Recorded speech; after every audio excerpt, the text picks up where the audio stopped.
રાધે રાધે, જય સિયારામ. આપણે ચરિત્ર ચાલી રહ્યું છે શ્રી કોલ્હજી અને શ્રી અલ્હજી નું ચરિત્ર ચાલી રહ્યું છે. એમાં આપણે જોયું કે કોલ્હજી મોટા ભાઈ હતા અને ભજનાનંદી હતા, અને અલ્હજી નાના ભાઈ હતા અને વિષયજીવ હતા. હવે બે જણા દ્વારિકા ગયા તો ભગવાને અલજીની કવિતા ઉપર હુકારી ભરી. અલજીની કવિતા ઉપર હુકારી ભરી એટલે કોલજીને ગમ્યું નહીં અને કોલજી સમુદ્રમાં કૂદી પડ્યા. સમુદ્રમાં કૂદી પડ્યા ને તો દ્વારકાધીશ ના પાર્ષદો એને લેવા આવ્યા અને દ્વારકાધીશ પાસે લઈ ગયા. દ્વારકાધીશે કોલજીને કીધું કે કોલજી જમવા બેસી જાવ, તમારા માટે પતલ પીરસાઈ ગઈ છે. તો કોલજી જમવા બેઠા તો બાજુમાં અલજીની પતલ પણ આવી, અને અલજીની પતલ આવી એટલે કોલજીને પાછી અગ્નિ ઉપડી ગઈ, પાછી આગ લાગી જાય છે કે અહીંયા પણ મારા ભાઈનું સન્માન કે અરે રે રે રે વિષય જીવ છે તોય ભગવાન એનું આટલું સન્માન કરે છે. પાછી એને અગ્નિ ઉપડી ગઈ. એટલે પાછી અગ્નિ ઉપડી ગઈ ને ત્યારે ભગવાન એમ કહે છે, ભગવાન એને હવે પ્રબોધ આપે છે કે કોલજી તારા ભાઈ પ્રત્યે તું જે આ ગલત ભાવ રાખસ તો એ કાઢી નાખી કે, કારણ કે તું તો આ જન્મનો મારો ભક્ત છો, પણ તારો ભાઈ અલજી તો આવતા જન્મનો મારો ભક્ત છે. આવતા જન્મથી જ તારા ભાઈએ મારું ભજન કર્યું છે. અરે કે તું શું સમજાશી કે તારો ભાઈ છે ને કે આગળ રાજાનો દીકરો હતો કે, અને રાજાનો દીકરો થઈને એને ભજન માટે ઘર છોડી દીધું હતું. તો ભજન માટે ઘર છોડી દીધું ને તો ભજન કરતા કરતા કરતા એ વૃદ્ધાવસ્થામાં પહોંચી ગયો. વૃદ્ધાવસ્થામાં પહોંચી ગયો ને ત્યારે એક રાજાએ એની સામે પડાવ નાખ્યો અને એ રાજા અહીંયા નાચ ગાનની મહેફિલનો આનંદ લેતો હતો. તો નાચ ગાનની મહેફિલનો આનંદ લેતો હતો ને એ રાજા, તો તારા ભાઈ કોલજીને એમ થયું, અલજીને એમ થયું કે હા હું રાજાનો દીકરો હતો કે જો મેં ઘર ન છોડ્યું હોત તો મારે પણ આવા જલસા હોત. આવું ચિંતન થયું કે અને તારો ભાઈ મરી ગયો કે. તો આ રીતે તારો ભાઈ મરી ગયો ને એટલે આ જન્મે થોડોક વિષય બન્યો છે, કારણ કે થોડાક વિષયના સંસ્કાર એના રહી ગયા છે. બાકી તો આગલા જન્મનો મારો ભક્ત છે કે તું એની ઈર્ષા ન કર. ભગવાન હવે પ્રબોધ આપે છે, શિખામણ આપે છે. અને પછી ભગવાન શું કહે છે, ભક્તિ બીજ પલટે નહીં, જો જુગ જાય અનંત, ઊંચ નીચ હું કરી કરમ રહે, હોય સંત કો સંત. અહીંયા એમ કે ભક્તિ બીજ પલટે નહીં, ભક્તિ બીજ પલટે નહીં, જો યુગ જાય અનંત. જો અનંત યુગ સુધી હાલ્યા જાય ને તો એ ભક્તિનું બીજ પલટતું નથી. જેને ભક્તિ કરી લીધી છે એ ભક્તિ એના હૃદયમાં રહે છે. આવી વસ્તુ છે. ભક્તિ બીજ ક્યારેય પલટતું નથી, ભલે અનંત યુગો વયા જાય, એ જન્મે એટલે સંતનો સંત જ બને. આવી વસ્તુ છે. પછી ભગવાને કીધું કે કોલજી બીજાના દોષ ન જોવાના હોય, આપણા જ દોષ જોવાના હોય, કારણ કે બીજાના દોષ જુએ છે એ ભક્તિમાં આગળ નથી વધી શકતા. નારાયણ નિજ હિય મેં अपने दोष विचार, तापा છે તું ઓર કે અવગુણ ભલે નિહાર. નારાયણ એમ કે પેલા તું છે ને તારા દોષ જો, તારા દોષ જોયા પછી ભલે બીજાના અવગુણ તારે નિહારવા હોય તો નિહાર. તો અહીંયા આપણે પ્રશ્ન થાય કે લે બીજાના અવગુણ જોવાની છૂટ આપે છે, તો કે ના. નારાયણ એમ કે જેને પોતાના દોષ જોતા આવડી ગયા ને એ પછી ક્યારેય બીજાના દોષ જોશે નહીં. એટલે કે પેલા આપણા અવગુણોનો વિચાર કરવો, પછી બીજાના દોષ જોવા. એ પેલા બીજાના દોષ જોવા નહીં, પેલા આપણો વિચાર કરવાનો કે આપણે કેવા છીએ. આવી વસ્તુ છે. તો એમાં કઈ ખોટું નથી. અરે આપણે કોઈ તરફ એક આંગળી ચીધીએ છીએ તો 3 આંગળી આપણી તરફ રહીએ છે. હા આપણે કોઈના બીજાના દોષ જોઈએ છીએ તો ચિંતન કરવું જોઈએ કે આપણી અંદર પણ આવા અનેક દોષો ભરેલા પડ્યા છે, અનેકો દોષ. અને સાચી વાત કહું ને તો આ જગતમાં નિર્દોષ કોઈ છે જ નહીં, તો કોના દોષ જોશી? આપણે નિર્દોષ નથી ને બાકી કોઈ માણસ નિર્દોષ નથી, બધાય દોષોથી ભરેલા છે, તો કોના દોષ જોશી? હા એટલે દોષ કોઈના જોવા જોઈએ નહીં. ભગવાન એવી શિખામણ આપે છે દ્વારકાધીશ કોલજીને કે તારા ભાઈ પ્રત્યે તને જે દોષ દ્રષ્ટિ આવી ગઈ છે એ કાઢી નાખ, કારણ કે એ તો ભગત માણસ છે આવતા જન્મનો. આવી વસ્તુ છે. એટલે ભગવાન આ બધી સાચી સલાહ આપે છે. અને ભગવાન અહીંયા એક સલાહ એ પણ આપે છે કે વિષયોથી માણસે છે ને બચીને હાલવું જોઈએ. અલજી રાજાના દીકરા હતા અને બધું છોડીને ભજન કરવા વયા ગયા હતા, પણ થોડોક વિષય રાજા અહીંયા ઉતારો લીધો ને સંગ થયો તો એનું ભજન નષ્ટ ભ્રષ્ટ થઈ ગયું, હા એનું ભજન ખતમ થઈ ગયું. કારણ કે વિષય રાજાનો એને સંગ થયો. એટલે જ કહેવામાં આવે છે કે વિષય જીવોનો સંગ કરવો જોઈએ નહીં. જે ઇન્દ્રિય તૃપ્તિ માટે જ જીવન જીવતા હોય એવા લોકોનો સંગ ન કરવો જોઈએ. એમાં કોઈ એટલે કોઈ શંકા નથી. આવી વસ્તુ છે. અહીંયા લખ્યું છે કે વિષય જીવોનો સંગ વિષય ઉત્પન્ન કરે છે. જેવી રીતે એક શ્લોક આવે છે કે જ્યાં સુધી શરીરની અંદર શ્વાસ છે, શ્વાસની અંદર જીવ છે, देह के भीतर श्वास है, श्वास के भीतर जीव, जीवे भीतर वासना, क्यों विधि पाई पीव.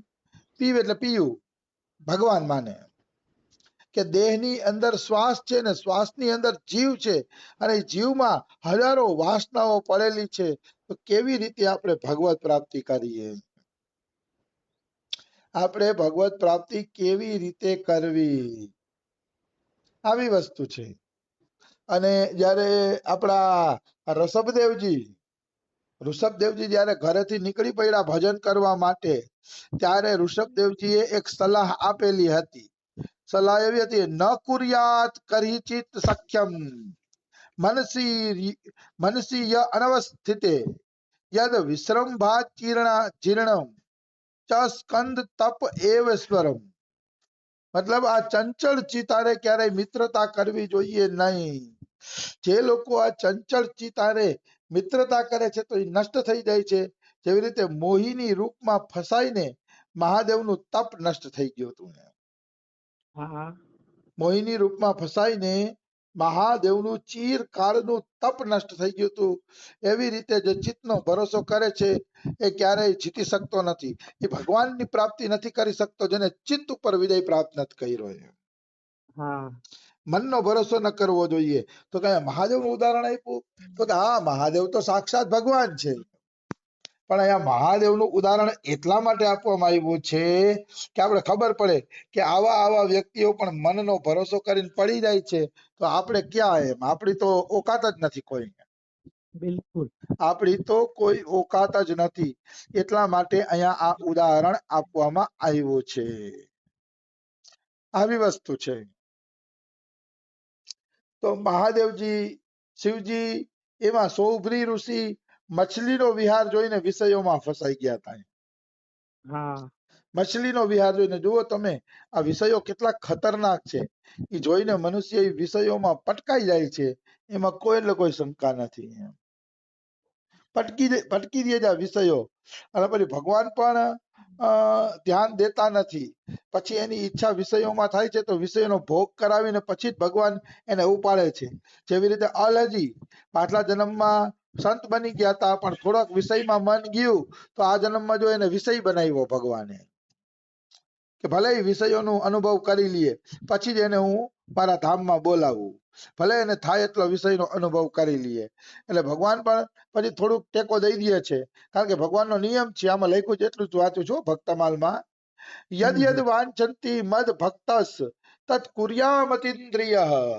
મારો ભક્ત જે જે કાંઈ ઈચ્છા કરે છે હું આળસ છોડીને એ ઈચ્છાઓને પૂરી કરું છું.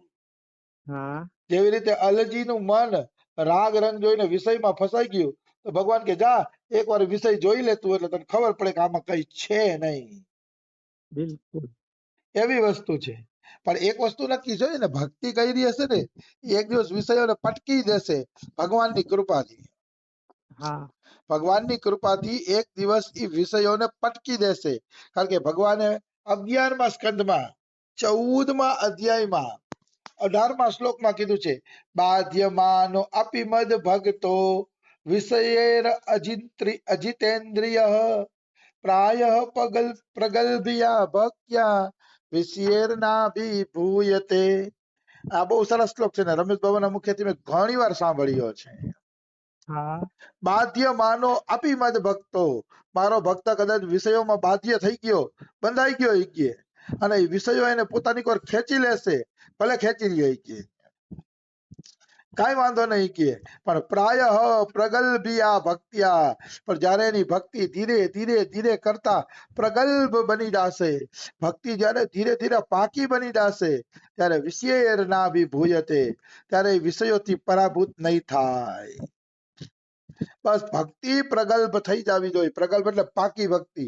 ભક્તિ કરા પેલે મને ઘણા ભક્તો પ્રશ્ન પૂછતા હોય, નામ જપમાં મન નથી લાગતું, હજી મન ભાગાભાગી કરે છે, એ તો કરવાનું જ છે. હા જન્મો જન્મના વિષયો આપણે ભોગવીને આવ્યા છીએ એટલે, પણ એ કરતા રહ્યો ભજન. એ ભજન કરતા કરતા પ્રાય પ્રગલ્ભિયા ભક્તિયા વિષયેર નાભી ભૂયતે, વિષયેર નાભી ભૂયતે એટલે પછી વિષય એને પતન નહીં કરી શકે. ત્યારે ભક્તિ પ્રગલ્ભ થઈ જશે, પાકી થઈ જશે, પુષ્ટ થઈ જશે, પછી વિષયો એને હેરાન કરશે નહીં. આ ભગવાન શ્રી કૃષ્ણએ 11મા સ્કંદમાં ઉદ્ધવજીને કીધું છે. હા આવી વસ્તુ છે. પછી કોલજીને લાઈટ થઈ ગઈ.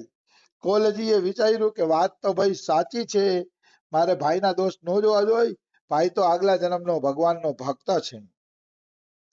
પછી ભાઈ કોલજી એમ કે છે, અરે મારો ભાઈ આવો આગલા જન્મનો ભક્ત છે, મેં દોષ જોયા, પ્રભુ માફ કરજો. એમ તો કે એક કામ કરો, હવે રૂકમણીએ કીધું આ બે પત્તલ લઈ જાઓ પ્રસાદની, અને ઝડપથી તમારા ભાઈ પાસે જાઓ, અલજી પાસે, કારણ કે અલજી ઉપવાસ આંદોલન ઉપર બેઠા છે કે સમુદ્રમાંથી મારો ભાઈ પાછો ન આવે ત્યાં સુધી હું ભોજન ન લઉં.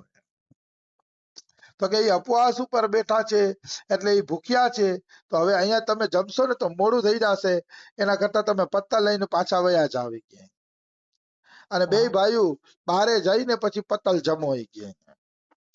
તો કોલજીને હવે મનમાં કોઈ હતું નહીં ભાઈ પ્રત્યે, એટલે એને કીધું ઠીક છે દેવી, હું પત્તલ લઈને જ જાઉં છું, અને અમે બે ભાઈઓ સાથે જ પત્તલ જમશી. પછી કોલજી બે ભાઈઓની પત્તલ લઈને આવ્યા ઉપર પાણીમાં, ત્યાં તો અલજી પ્રસન્ન થઈ ગયા, ભાઈ આવી ગયા, ભાઈ આવી ગયા એમ કહીને પ્રસન્ન થઈ ગયા, અને પ્રસન્ન થઈને એ દોડીને ગલે લગાવી લીધા કે ભાઈ તમે દ્વારકાના દર્શન કરી આવ્યા. તો ભાઈ કોલજી એમ કહે છે કે ભાઈ દ્વારકાના દર્શન તો કર્યા, પણ તારા માટે રૂકમણીએ પત્તલ મોકલાવી છે, તું કઈ નાનો સૂનો નથી કે, તારા માટે પણ સરસ મજાની પત્તલ આવી છે. પછી તો બે ભાઈઓ ભાવ વિભોર થઈ ગયા, અને બે જણાએ દ્વારકાથી આવેલી પત્તલનો પ્રસાદ જમ્યો. હા કેવડું મોટું સૌભાગ્ય કે સ્વયં રૂકમણીજીના હાથનો પ્રસાદ બે ભાઈઓ જમે છે, એ કેવડું મોટું એનું સૌભાગ્ય છે. વાહ વાહ. આવડું મોટું સૌભાગ્ય સાધારણ વ્યક્તિને પ્રાપ્ત થતું નથી. આવડું દિવ્ય સૌભાગ્ય કે સ્વયં ભગવાનના ઘરમાં રૂકમણીજીના હાથનો પ્રસાદ જમવો બહુ મોટા સૌભાગ્યની વાત છે.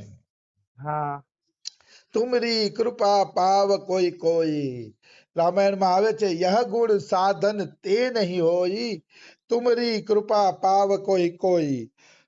આવડું મોટું સૌભાગ્ય સાધન કરવાથી નથી મળતું, ભગવાનની કૃપાથી કોઈ કોઈ ભક્ત આ સૌભાગ્યને પ્રાપ્ત કરે છે.